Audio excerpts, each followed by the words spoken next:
Hey everyone, I'm Ben and this is Facing East, and I'm here with Al Blazek today, and we're going to talk about the Orthodox view on salvation.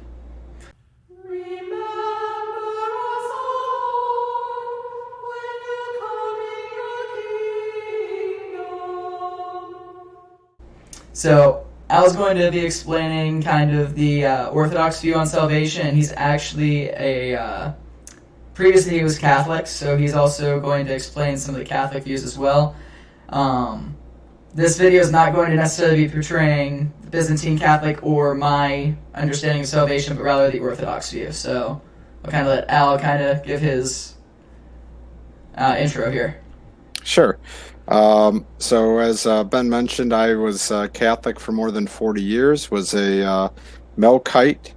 For those who are familiar with that, it's an Eastern rite of Catholicism. I was actually married to my wife in that rite back in 2001. My whole family was baptized into the Russian Orthodox Church outside of Russia in 2015. And so I have a wife, lovely wife, Susan, 7 children, and God willing, an 8th on the way, coming in April of 2020. So we'll see. Congratulations. Thanks. And so all I want to do is I want to, have Ben and I have a conversation around, so what does Catholicism formally teach? What does Orthodoxy teach? And how do those views align or differ? There is a pretty significant difference in the salvific views of Catholicism as defined in the Ecumenical Councils of Catholicism and what Orthodoxy teaches. Okay, so, you explained that, you were Catholic for many years and that you converted to Orthodoxy mainly based on this theology of salvation, correct? Right. So a lot of Orthodox, especially cradle Orthodox, will look to, and they are serious issues, things like the filioque, for those familiar with that discussion, papal supremacy, papal infallibility, very important topics. For me, a very practical topic, though, is who can be saved and how are people saved. As a Catholic, I was somebody who was constantly doing apologetics to get people, primarily Protestants, some non-Christians, pagans, atheists, that sort of thing, to look at things. And part of that was, well, how are we saved? A modern Catholic would look and have a view that is quite similar, I would say, in many ways to an Orthodox Christian, which is that objectively, formally, one needs to be a member of Christ's church to be saved. One needs to be baptized to be saved. And those are true as far as they go. Where we differ, and it's a huge difference in terms of practical realities, is how formal and how rigid are those requirements. So a Catholic who is pre-Vatican II, who had been raised, say, in the early 1900s, and was looking at what Catholicism taught formally about salvation, would say, well, if you're not baptized, then you can't go to heaven. It's impossible. John 3:5 says, unless a man be born of water and the Spirit, he cannot enter the kingdom of God. And Catholicism affirmed that through multiple ecumenical councils, Fourth Lateran, Second Leon, Florence, Trent, saying that those who die in mortal sin or in original sin only go straightway to hell, although to be punished with different punishments. Thomas Aquinas himself talked about the 4 levels of hell, and the uppermost level was limbo, which is where the damned infants go who do not have baptism. And so limbo, coming from the Latin word limbus, meaning edge. So it's the edge of hell. It's the part of hell that isn't quite as hot. And so Orthodox Christians would take enormous offense to this. You could either say, because it's not quite as dogmatically defined, that Orthodox Christians would either say, well, yes, unbaptized children can and do go to heaven. or they at least have the ability to, and it's God's grace and mercy, and we trust on God's mercy. But if you are a Catholic and you are a traditional Catholic and you hold to the dogmatic teachings of the Catholic Church, you are not allowed to believe this. You must believe that unbaptized children and unbaptized people, which we can get into, which is even more horrific, go to hell. It is important to note that for babies, at least, they go to what I refer to as nice hell. It's a hell without any physical pain, but it is definitely separated from God, separated from the saints, and it is, in fact, it's hell. It's just not a painful one. But as I mentioned earlier, the statement in particular that I mentioned before is that from the Council of Florence. So just to repeat, the souls of those who depart in actual mortal sin or in original sin only descend immediately into hell, but undergo punishments of a differing kind. So that's kind of the baseline view of the difference between Catholicism and Orthodoxy. There are others that we can get into. Okay. So I guess, we actually had a full video on this prior, but the footage was lost, so we're kind of going through a lot of this again. Like I brought up in the previous video, it was always kind of my understanding of Catholicism was this grace alone salvation where, we're saved through the grace of God, and, we don't know God's grace was always kind of my understanding. We don't know God's infinite mercy. So while Scripture and the rigid black and white rules that the Church defines through its dogma say, you need to be baptized, you need to receive the Eucharist, unless you're before the age of reason, you need, all of these things.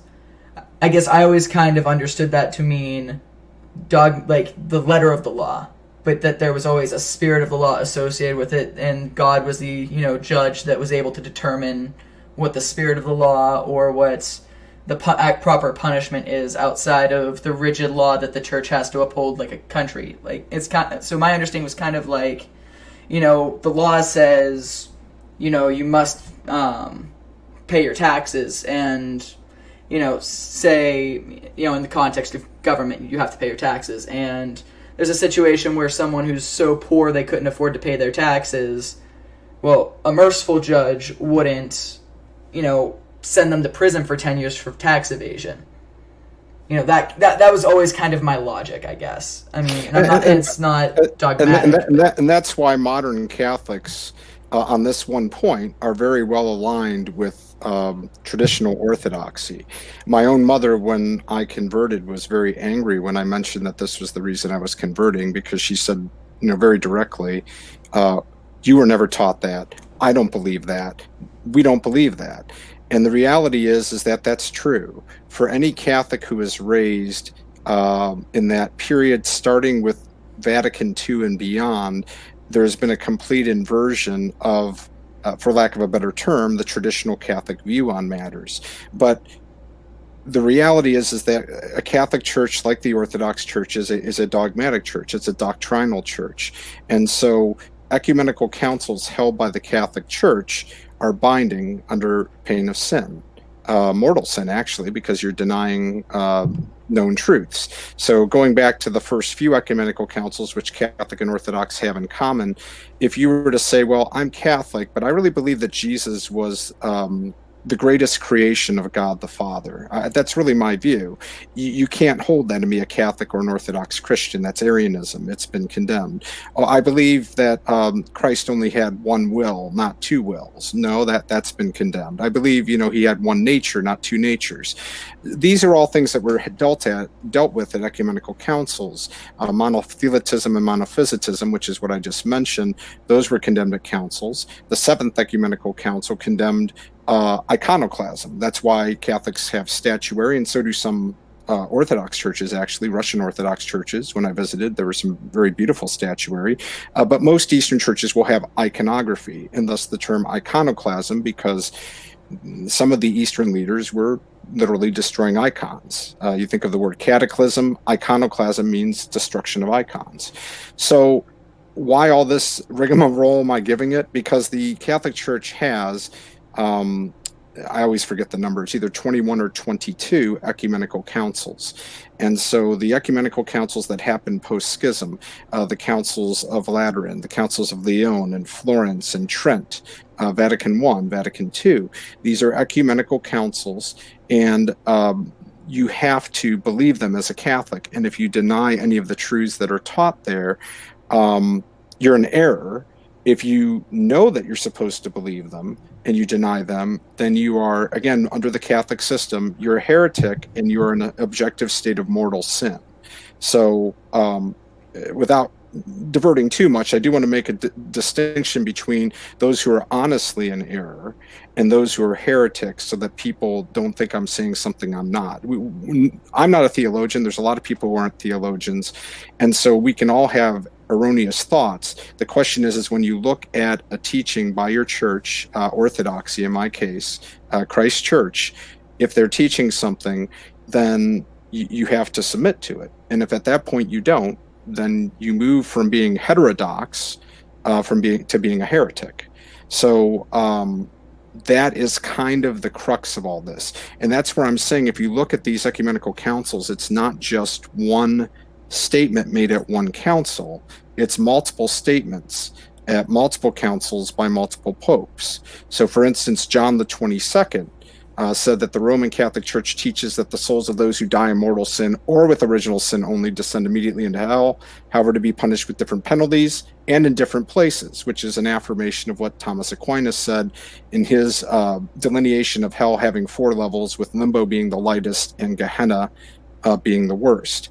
The Second Council of Lyon said the souls of those who die in mortal sin or original sin only, however, immediately descend to hell, yet to be punished with different punishments. Yes, I'm kind of repeating myself, but this just goes to show that this was the standard of different ecumenical councils throughout hundreds of years of the church. And so you have this very consistent view of Catholicism saying you can't go to heaven if you haven't been baptized. And while it's bad enough thinking about babies doing that, the real depressing thing is when you think about, say, like a Protestant who believes in believers' baptism.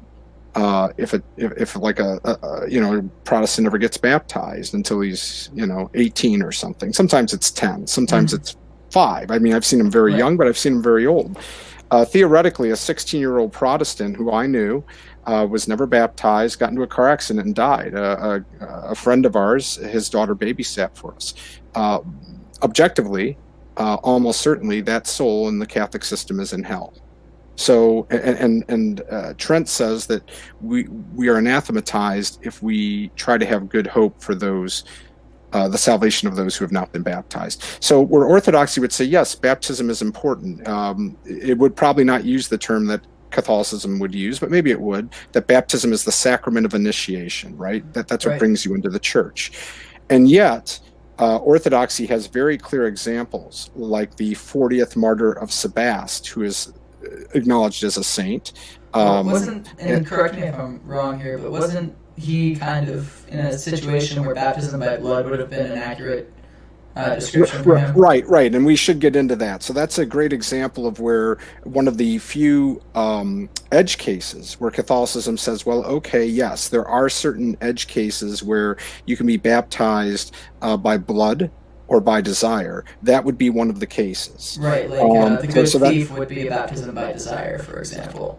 Well, without getting too theological, I think the good thief, because it's prior to Christ's resurrection from the grave, would be under a different, again, I'm not a theologian, either a different standard. I hate using the word dispensation because it has a very Protestant sort of sound to it.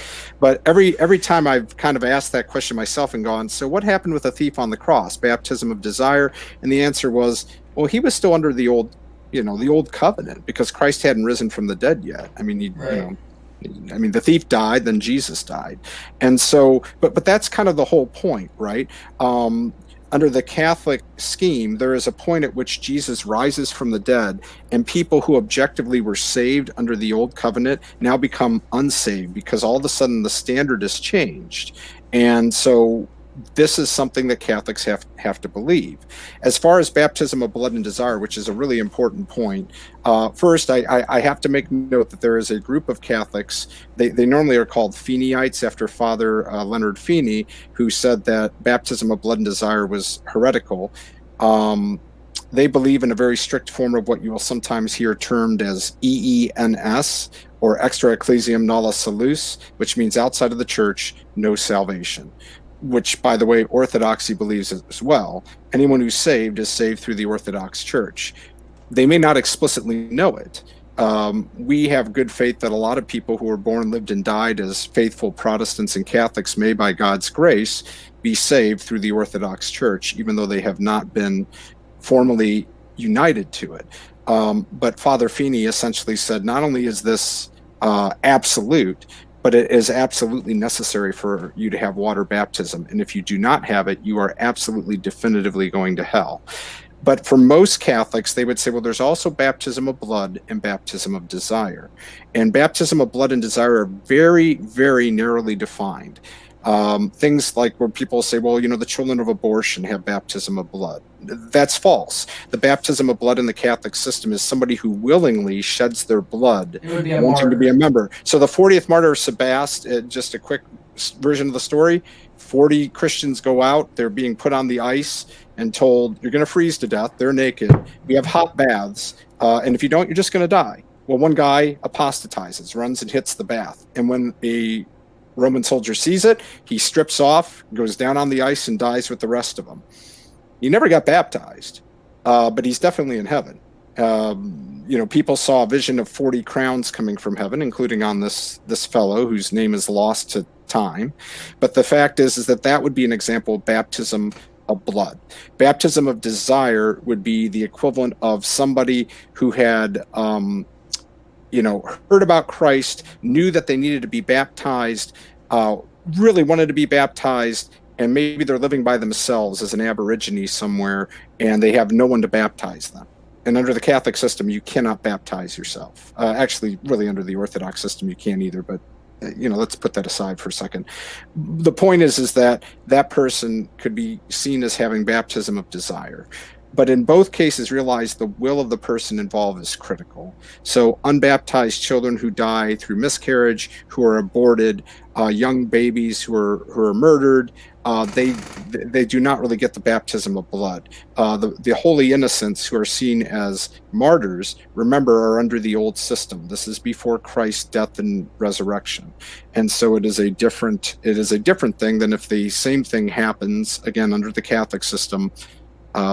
Post his resurrection, those same children, they'd be in hell. So this is where Orthodoxy looks and says, this doesn't make any sense. It's not what we taught for the first 1,000 years of church history. And if you look at it, all the post-schism declarations they're post-schism. This is where all this stuff saying it's here. I mean, you can find saints who make noise about this. Augustine is the one who's trotted out the most because he had some of the most severe words to say. But he also believed that infants suffered fire. They actually suffered the pain of fire. And people forget that about Augustine, which was condemned by Pope Pius VI, in the late 1700s. He talked and condemned the Jansenists, who also said that infants suffered the torments of fire in hell. And he said that the Jansenist doctrine, which rejects as a Pelagian fable that place of the lower regions, which the faithful generally designate by the name of limbo of children, limbo, in which the children of the souls of those departing with the sole guilt of original sin are punished with the punishment of the condemned, exclusive of fire. So the Jansenist rejection of this idea that they're punished with the punishment of the condemned, exclusive of fire, is false, rash, and injurious to Catholic schools of teaching. So in other words, to be a Catholic, you have to believe that unbaptized children are in hell. Right. So I guess an important distinction to also make here is the Orthodox versus Catholic understanding of original sin. Because, it's much easier to theologically say that a child or a unbaptized person would not be damned in the Orthodox view, and in some cases even, versus the Roman Catholic view. So, Yes, and again, this is where I'll give my caveat that I'm not a theologian, but the way, from a practical sense, that most Orthodox would see original sin versus Catholics, Catholics see original sin as explicitly imputing guilt. So every child that comes into the world doesn't just have the effects of sin upon him or her. but the guilt They're thereof. they're guilty. They deserve hell. An Orthodox Christian, while there are some who might take that standard, they'd have to be more clever of a theologian than I am, but the general Orthodox view tends to call original sin ancestral sin to distinguish it from the Catholic view, although original sin is certainly used very commonly. But what it says is, look, when Adam sinned, as a result, everybody dies. That's Right. the primary consequence. You're going to die. Every soul that has ever lived in this world except two have died. And those two, Elijah and Enoch, are going to come back, as it says in the book of Revelation, and they're going to die. So eventually, everyone's going to die. And that is part and parcel with what original sin does. And certainly when we commit actual sin, yes, now we're incurring guilt. But original sin, something that is not chosen by the individual, does it really impute guilt? Catholicism doesn't just theorize that it might, it says it absolutely does, and it absolutely must be cleansed by baptism. So I have a couple of questions and also a statement I'm going to make.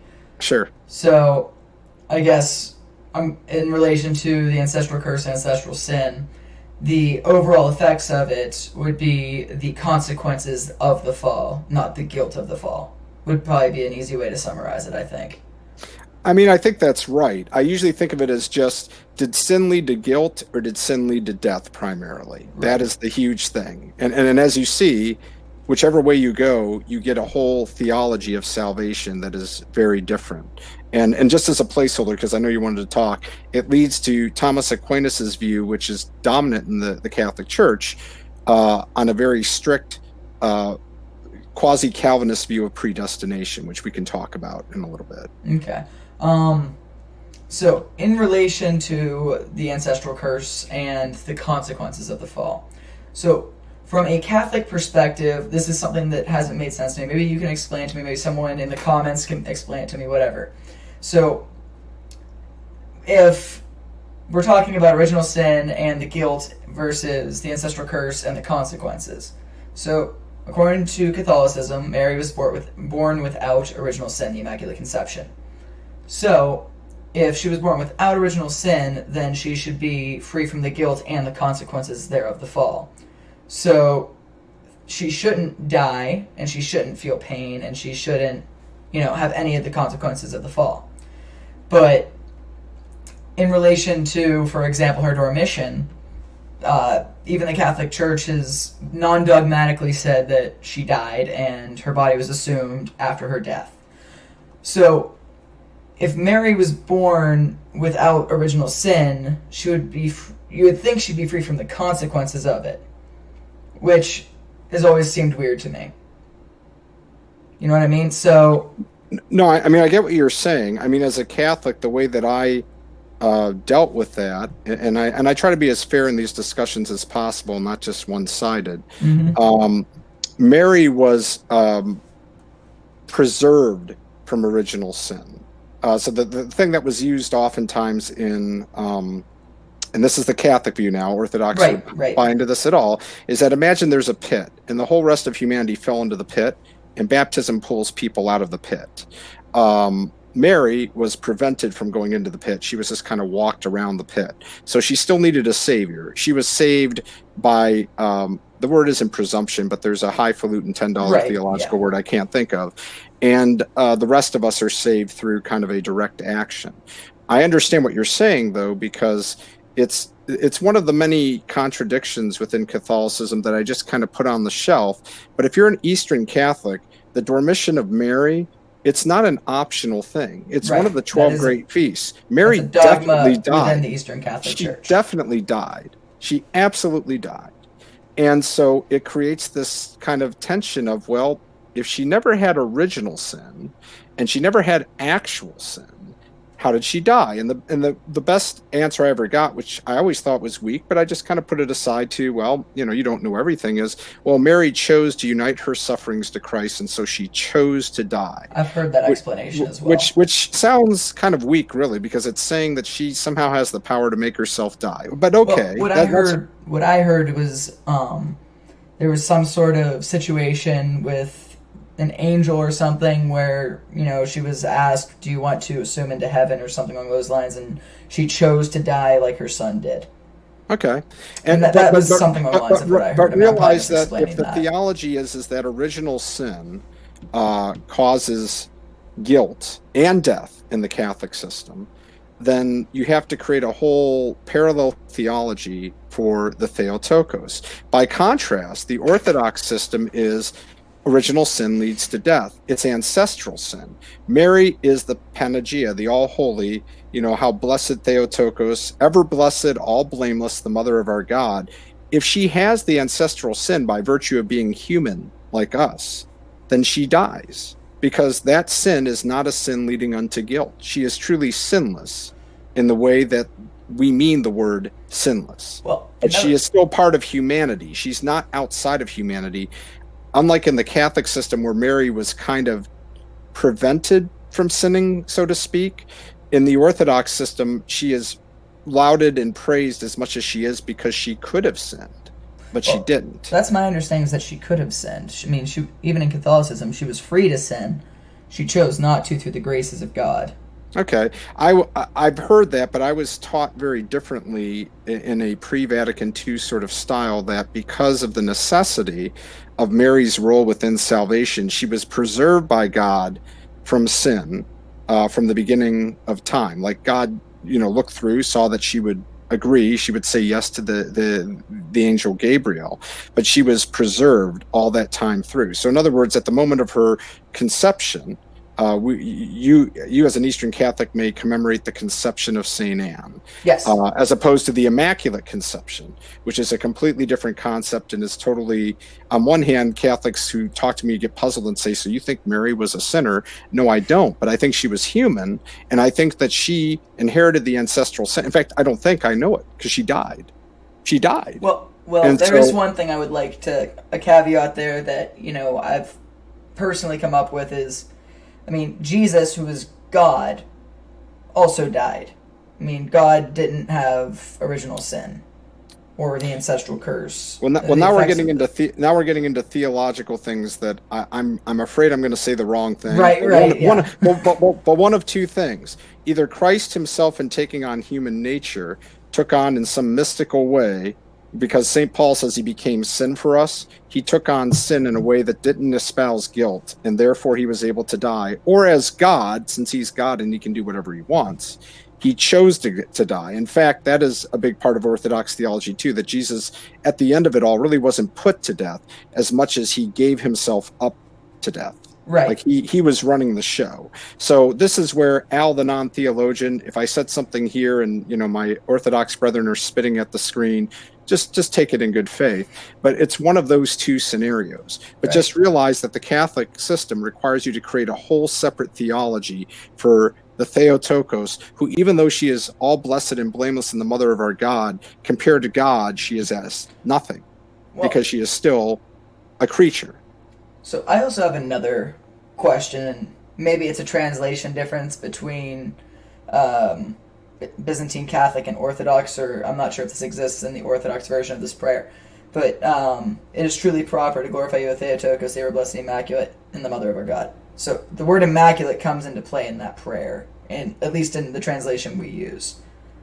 Do you guys use the term immaculate in that prayer? What does the context mean there? We don't, ever blessed and all blameless, but the fact is if you're using immaculate in the sense of meaning immaculate from actual sin, then we have no quarrel. And this is why there's such a confusion, I think, when Catholics look at me and say, well, now that you're Orthodox, you reject the Immaculate Conception. And I go, yes, but it's because the way the Immaculate Conception was defined, remember, this is dogmatically under pain of sin defined, that, from the very moment of her conception, she was without original sin. Well, so there's another little kind of caveat that, I mean, I've heard some Melkites and Orthodox, or, use in terms of the Orthodox as well, is technically you do believe in the Immaculate Conception, you just kind of believe that everyone's immaculately conceived. Right? Because nobody's born with original sin if original sin doesn't exist. I've heard that kind of caveat used. I mean, I've heard that, but without sidetracking this, it doesn't make a whole lot of sense, because all of us, Orthodox or Catholic, agree that we're all going to die. Right. And I think most Catholics, except for the real hyper-Latins who want to insist that Mary never died in this world, who are essentially calling all of you heretics even within Catholicism. I'm not with sure the exception of that, we all agree Mary died. Okay, so if the Theotokos died, then she has to have some sort of ancestral curse upon her. And the word sin, hamartia, literally means missing the mark. It's an archer who shoots an arrow and it doesn't quite get there. It doesn't mean the Calvinistic view that everything you do is absolutely horrendously evil to the pitchest black it can be from, I mean, I don't even want to go into Calvinism, frankly. We can do that in a different talk. Total depravation, or what's the term? Total depravity. It's for Calvinists who are 5-point Calvinists. Total depravity is the essence from which everything else falls. Now, just using that though as a sidebar, St. Thomas Aquinas talks about salvation. Remember, now baptism is absolutely necessary with those very, very rare edge cases. Baptism of blood and desire. So what is the salvation process? Thomas talks about how we are saved. There are two types of predestination. So there are three classes of people. There are those who are predestined to neither grace nor glory, those who never are baptized. They all go to hell. There are those who are predestined to grace, which is to say they receive baptism.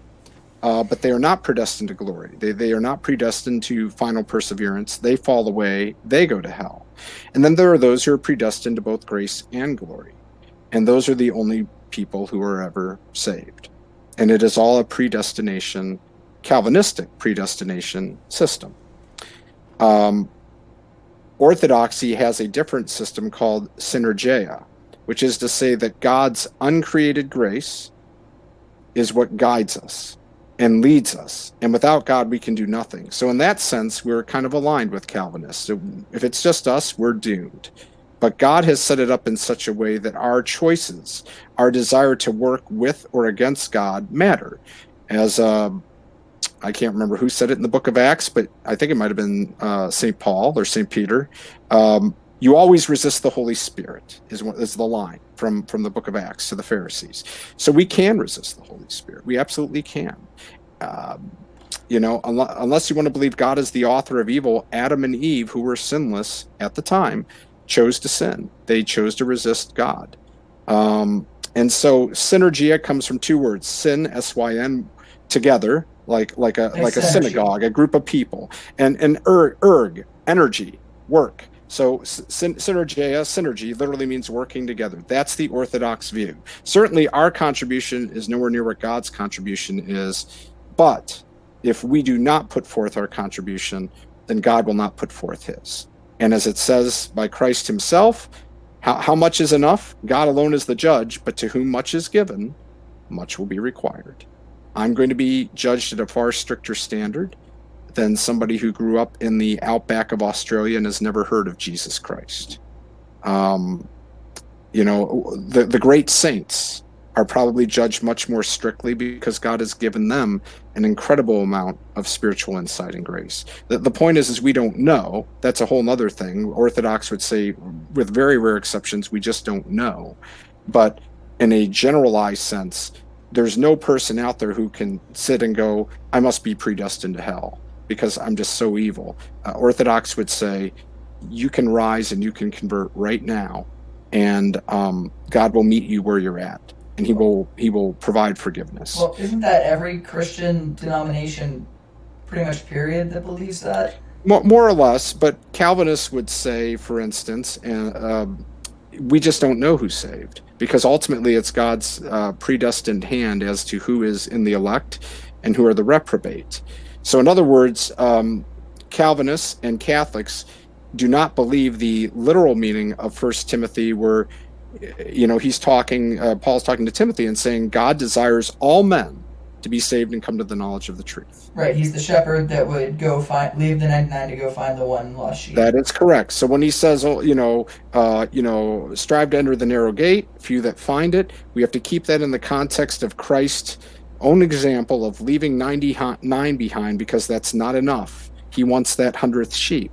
So I'm not saying that we're universalists. I'm not saying everybody is saved. I'm not saying the majority of people are being saved. I'm actually saying we don't know. And that's a legitimate answer. We don't know. But saying that we do know, and that we do know that the world is a mass of damnation, which is what the Catholic system says, it's just wrong. And we have to address that head on and say that these are erroneous teachings. They're heretical teachings because they've been written down, they've been pondered over, they have now been declared as under pain of going to hell yourself, you must believe them. And so that is the real challenge in trying to reunite Catholicism and Orthodoxy. Catholicism is an infallible church, and an infallible church cannot repent. And so what do you do? The Sedevacantist movement within Catholicism actually has the greatest rational consistency in a certain sense, in that they say, look, this is what Catholicism taught until 1954. You can't undo it. So obviously we've got a fake pope out there now.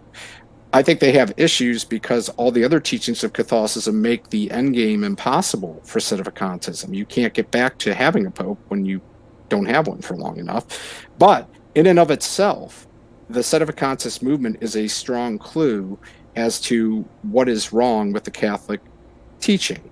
And that's why a lot of Sedevacantists become Orthodox, because as I joke with one guy who's now Orthodox, we're Sedevacantists too. We just started in 1054 instead of 1954. There's a lot of truth. There's a lot of truth to that. So my understanding in relation to that, at least, and you can correct me if I'm wrong, Sedevacantists would deny that Francis is the Bishop of Rome. They would deny that he's a valid bishop. That's correct. From what I understand, most Orthodox would view the Bishop of Rome, the Pope, as still a bishop in the Universal Christian Church. That's absolutely false. Really? There has not been a Bishop of Rome for some time. I don't know. I'm not a theologian again. I don't know when that actually happened to where we don't have a Bishop of Rome, but we certainly have not had a Bishop of Rome for hundreds of years. That's just the way that it is. It's one of those hard sayings. It's kind of like saying, so is the Catholic Church considered a church, properly speaking, by Orthodoxy? And the answer is no. The only church is the Orthodox Church. Only sacraments are Orthodox sacraments. If you come into the Orthodox Church from Catholicism, you may not have been rebaptized, but your baptism is sealed and kind of, I don't know how to say it theologically, but it's made good by the blessing of the Orthodox Church. But it isn't that your baptism was valid the way a Catholic would say, well, if you were a Methodist and you were baptized Trinitarianly as a Methodist, that baptism is valid. No, there's none of that. And in fact, there's been so much confusion over that there has been a reversion to the more strict practice. Economia is the kind of the loosening, and I think it's called the crivia is the strict factor of it. There's been a reversion to anyone who converts to Orthodoxy in many areas, you need to be baptized. So my family and I were all baptized, charismated, and received First Communion when we were received into the church 4 years ago. So would you say that all Catholic sacraments are therefore invalid completely? The simple answer is yes, but Orthodox don't really use terms like valid and licit. I understand those terms very well. When I say valid, I mean, they're not real. Okay. There's no communion in the Catholic Church. No Orthodox Christian can. So a Catholic, for example, in adoration would be... You're adoring bread. Adoring bread. Yeah. It would be that's a hard saying, but think of what you would tell an Episcopal who told you, well, look, I'm a high church Episcopal. Aren't I worshiping the Eucharist in my church, as a Catholic, you have to say, I'm sorry, dude, you're not a real priest, and that's just bread. And that's what Orthodoxy says is, yeah, it's a tough saying. It's hard. Come into Christ's church, receive the body of Christ, taste the fountain of immortality. But yeah, sorry. Hey everyone, thanks for watching that video. If you enjoyed it, you could thank me by liking, sharing, and subscribing. That's how you're supposed to do outros, right? Yeah, that's how you're supposed to do outros. Alright, thanks guys.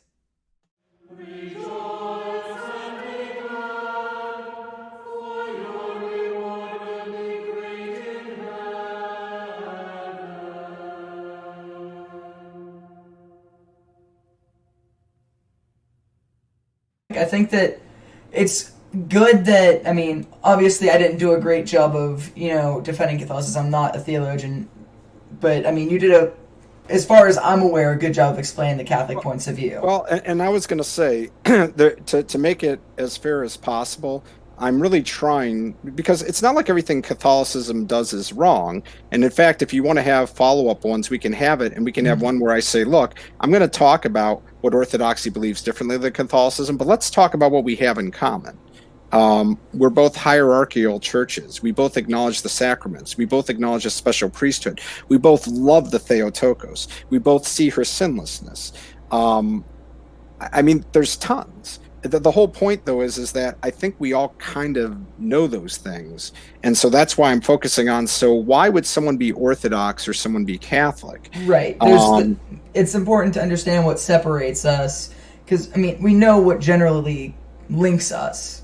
Right. It's kind of like when I'm with a devout Protestant, it's great to know that Protestant, if he's devout, is not going to sit here and go, well, the Bible is just written by a bunch of guys. It's full of errors, Right. all that junk. So they don't have as many books as us. I get it. But if we're looking at the 27 books of the New Testament, for instance, we've all got the same data there. We're not going to sit here and like with a Muslim and go, well, Jesus, the most gracious of our prophets, peace be unto him, or something like that. Which has always just blown my mind, the idea that, Jesus was either God or a crazy person. There's literally no in between. Well, again, what Muslims would say is all the biblical sources are corrupted. Are you aware that Muslims say that Jesus didn't really die on the cross, that God made it look like Jesus, but it was Judas who was crucified on the cross? I have heard that. I've also heard... that's for real. Oh, that's for real? That's for real. They also believe, which I know you know, that Jesus was born of a virgin. Yep. Which is more than what we can say for almost all Protestants. So it's kind of like well, Protestants would say that he was born of a virgin, the ever virgin part. Muslims agree that she was an ever virgin. The ever virgin. Sorry. Yeah. But it's just kind of like a lot of Christians, including Chesterton, said that Islam was just a Arian heresy because they see Jesus as kind of this wonderful creation, because it says in the Quran, God could never have a son, but if he would have a son, none could be found better than Isa, son of Miriam, Jesus. So,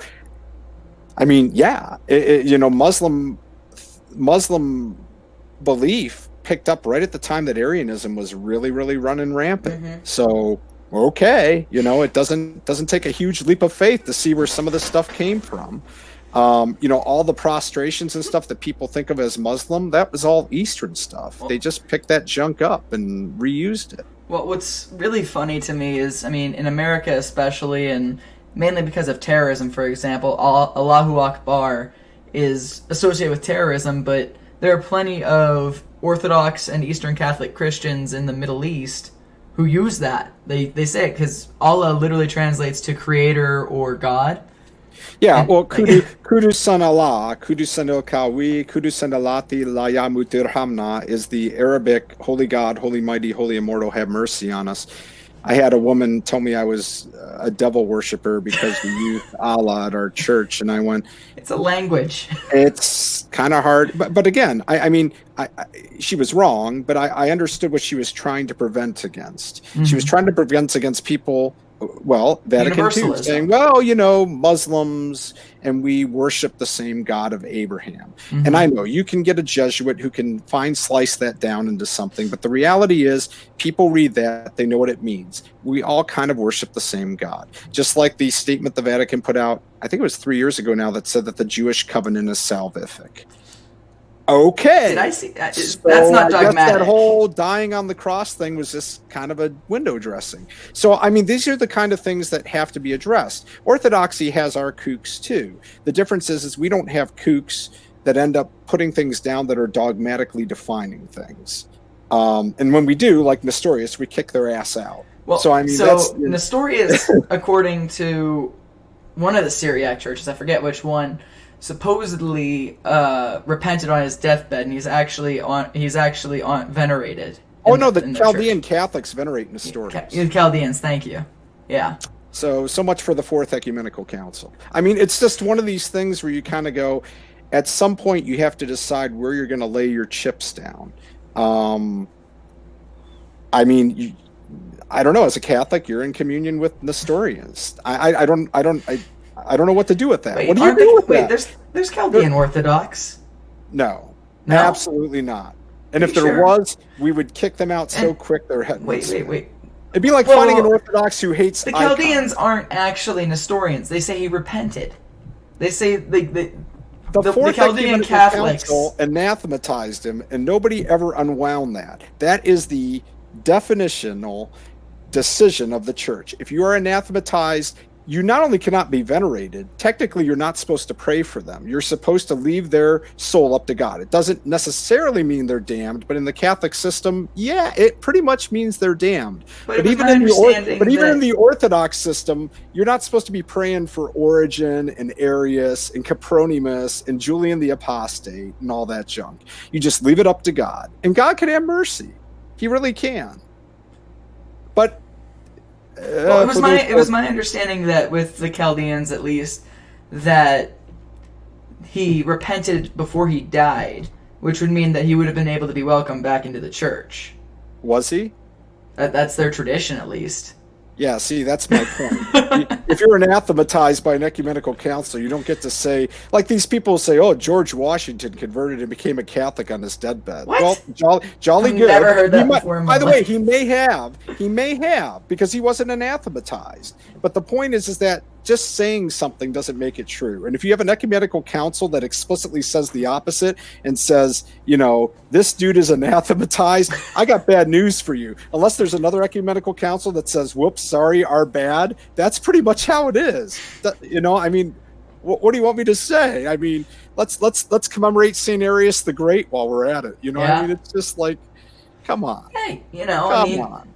Arius had some good points, right? No, I'm kidding. Yeah, he had explosive bowels at the right time. It's great. Do you know that story? No, my kids love that story. My only story I know with Arius is the one with Saint Nicholas. That's in the pro. Oh yeah, there's lots of good stuff with Arius. They should make a movie. Poor Arius. So he's on his way to the church because the emperor told the bishop, I think it was Bishop St. Alexander, you're going to take Arius back in the church. He has repented of his heresy, which he didn't. He tricked the emperor. He tapped his chest and said, I believe everything that's here, which wasn't the creed that the emperor thought it was. He had palmed his own version of the creed, you know, where Jesus was a created being. So Alexander prayed hard to God and said, don't let this happen. So Arius is on his way to church to be accepted back in the church, and he has to take a massive dump. And he runs into he runs into a privy, and he's there for so long his entourage gets irritated and opens the door, and his bowels had burst asunder and like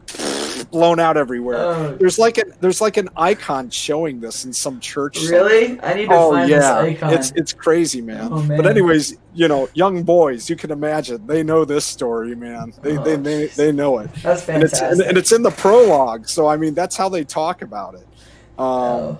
Maybe not quite as crudely as I did, but it's a great example though of God protecting his church from somebody who is just a notorious heretic. Yeah. And unrepentant till the end. That's why he's one of the favored four, or the unfavored four, that if you ask an Orthodox Christian, do we know anyone who's in hell? They'll say, well, there's four, but that's it. It's what? Arius, Nestorius, It's I forget all the time too. But it's Arius. It's the Sunday of the first Ecumenical Council is they're brought up. Oh, right? I'm sorry. It's Arius, Julian the Apostate. Oh, come on now. Arius, Julian, Copronymus, whose name literally means shithead, by the way. You know that, right? No. Copronymus is poop or crap. And this is like your head. It would be as if you had a liturgy where they said, and the doomed shithead who burns in Hades. That's what they say in Greek. In fact, my Greek friend said the first time I heard it, he said he was like trying not to laugh out loud and guffaw in church because that's, Copronymus, because he pooped in the baptismal font when he was born. And they said this guy's gonna crap all over the church. I mean that. Oh my gosh. I'm telling you, man, truth is stranger than fiction. So now I can't remember the fourth one. I don't remember if it was Leo the Assuerian, or if it was, but it's definitely Julian the Apostate, Arius, and Copronymus, and then there's a fourth dude. Oh, Judas! How can I forget Judas? Kind of a big miss, right? Everyone always forgets about Judas. Yeah, you know. So, anyways, so you have someone who denied Christ's divinity, someone who betrayed Christ.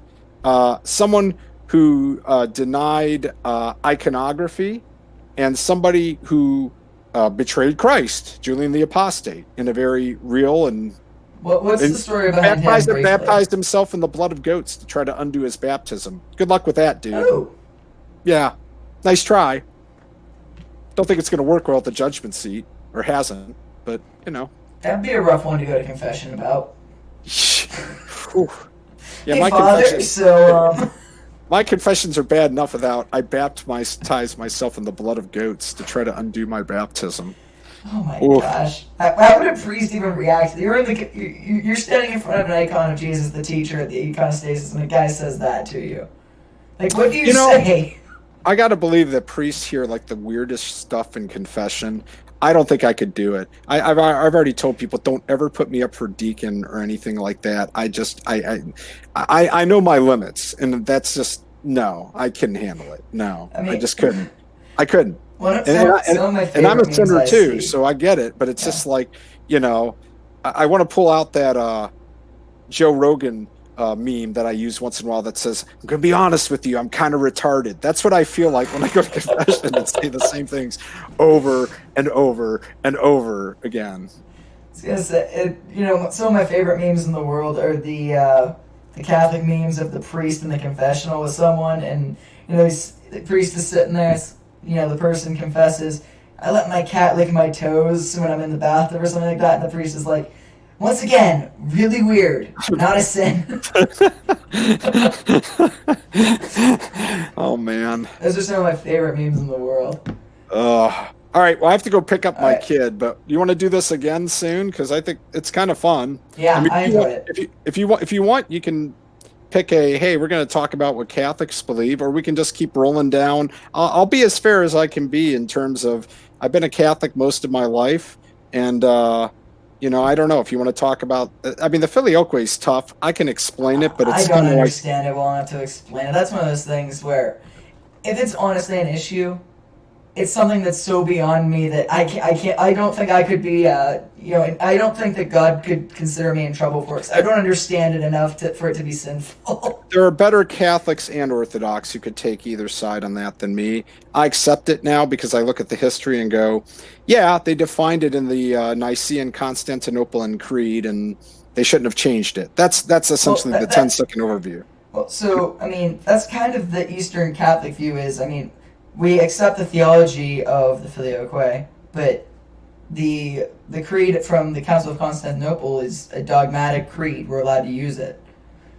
Yeah, and Orthodox would say, yeah, we're not allowed to use it because everybody rejected it, including, who was it? Leo III, who wrote it on silver plates and slapped it on the side of the Vatican in Greek and Latin because he thought it was such a horrible idea to add in the sun as a heresy. Then a future pope said, nah, fam, it's current year. We're going to do it my way. So that's how it went down. But I mean, it's just... I don't understand it enough to care, I guess. Is kind of I understand it enough to care now, but I also know that if I'm talking to 95% of Catholics or Orthodox, that's kind of like layer number 12, not layer number 1. That's always the first thing you hear people bring up, and I feel like it's the thing that the least people understand enough to complain about. Is kind of my... I don't know. I think the reason that Orthodox people bring it up is that it is indicative of Catholics like to screw around and change things that they shouldn't screw around and change things with. So, this is how it's defined. Jesus said the Holy Spirit proceeds from the Father in the Gospels. Would you just leave it the hell alone, please? Nope, sorry, I'm the Pope. And that's why Orthodox bring it up, because you're gonna get me in so much trouble saying this. Oh man. But I mean that is why Orthodox bring it up. I really believe it, because they look at it and say in 5 seconds this explains on a gut level the difference between Orthodoxy and Catholicism. Orthodoxy is okay, Ecumenical Councils are nothing. Stop poking that snake. Leave it the hell alone. And Catholicism's like, oh, look at this boy. Oh, he's a big fella. That's the difference. Wait, we're the crocodile hunter? Because I'm okay being the Steve Irwin of theology. I'm completely okay with being the I like Steve Irwin, but I'm saying when it comes to theological manners, poking an alligator up the butt is probably not what you want to do theologically. To really kill an analogy and beat it to death. Orthodoxy says, we've defined this. We're done. We had 2 ecumenical councils about it, not just one, Nicaea 2. and Constantinople. It's over. Well, wait. I mean, Constantinople, they added a bunch of stuff about the Holy Spirit. Maybe they just missed something. But the whole point was because they did the Nicene Creed, and people said, well, what about the Holy Spirit? And people started fighting over that. And they said, okay, we need to change this, which is fine. That's why you have an ecumenical council, right? Yep. So that's cool. I'm good with that. But they didn't go back and say, oh, it's the Father and the Son, because they didn't believe it. And nobody believed it. That's the best part, is you look into it and you're like, wow, all these popes thought that this was total bullshit. Until one pope decided, nah, I'm the Pope. This is what we're doing. Now, one thing I will say is that the Filioque came as a means of fighting Arianism, which was making a rise in the West at the time. I got it, but the problem with heresy is that opposite heresies don't balance. They just No, I'm serious. So you've got Arianism, which was the reaction, I think, in ways, to Docetism, which said, God can't be human. You guys are nuts. He's divine only, and it looked like he died on the cross, but he really didn't. So Arianism went the whole other direction and said, no, Jesus, there's only one God. Jesus ain't God at all. I mean, it's kind of like, if you look at it, there's always a heresy, and then some idiot decides, well, I'm going to go the exact opposite, because if this is bad, the exact opposite is good. And the church is sitting there going, you guys are retarded. We've got the truth right here. So, I don't know. That's my view on it, because whenever I read about heresies, I go, that was amazing. Every word you said was wrong. I mean, it's kind of like that line from Star Wars, the only good one. And oh my gosh, don't get me started on that movie. Absolutely awful. Yeah. Okay, so I really got to go. All right, I got to pick up my son. But look, let's do this again soon. Yeah, absolutely. Pick a night. We'll do it. Sounds good. All right, Ben. All right, you have a good night. You too. Bye-bye. All right, everyone. Thanks for watching, and I will see you in the next video.